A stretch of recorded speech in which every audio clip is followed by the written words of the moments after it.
Hi there! Are you looking to solve a sample problem about forces? If you're really interested, a fresh sample delivery just arrived today. We better solve it before it starts to rot.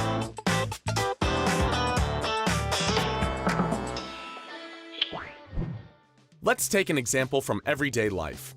Instead of studying for your mechanics exam like a pro, you decided to go out to a festival instead, with a beer hall in a tent.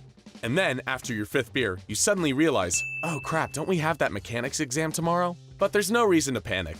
You know that mechanics are everywhere, so you look around to work out a fitting example to test your skills. The waiter arrives with the next round of beers, and you are confident that you can figure out the maximal allowable angle of the tray to avoid those beers from sliding off. Of course, this is defined by the moment the glasses start to slide off the tray, which gives us the following problem to solve. At which angle does a beer glass start sliding off the tray?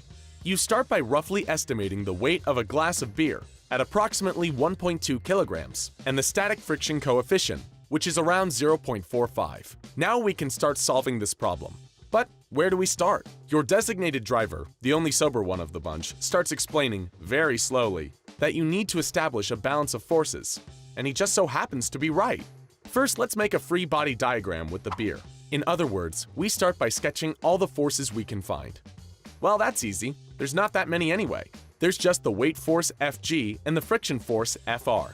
The tricky part is determining the friction force, because it depends on the angle alpha. Because we're feeling sassy today, we decide to formulate the friction forces as follows. Actually, you should remember this from high school, the only difference being that it was always called Fx. Very clever bastards now maybe realize that Fr also depends on Fg, and clever they are.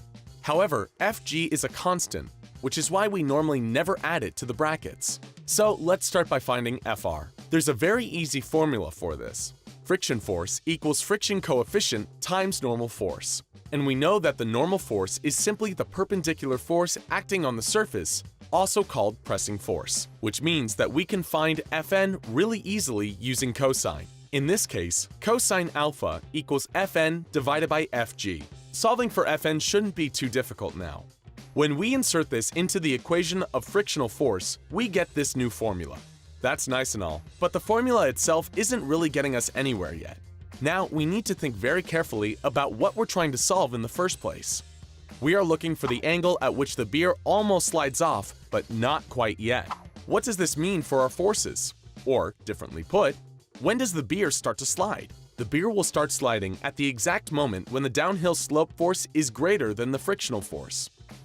Downhill slope what now? The downhill slope force. We already sketched that in as well. It's the reason that the beer wants to slide down the incline in the first place. In other words, it's pulling the beers downhill, while the frictional force is opposing it. This means that our solution equals the equilibrium between Fh and Fr. If Fh exceeds Fr, things get slippery.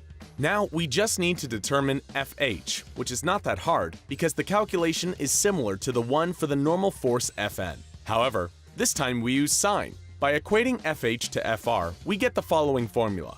Have you noticed that we have an Fg on both sides? This means that we can completely cancel out the force of gravity. Apparently, weight plays no role here whatsoever. Okay, but where do we go from here?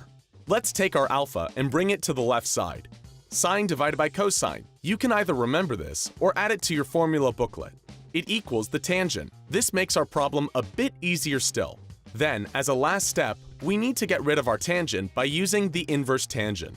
We established that mu was 0.45, which gives us an alpha of 24.23 degrees. Well, ain't that something? In the end, we just needed the friction coefficient to determine the angle. The maximum incline of the waiter's tray is about 25 degrees. After this, the beers start hitting the floor. And that wraps it up for today. Let's do a quick recap, shall we? We wanted to know at which angle beer glasses would start to slide off the tray.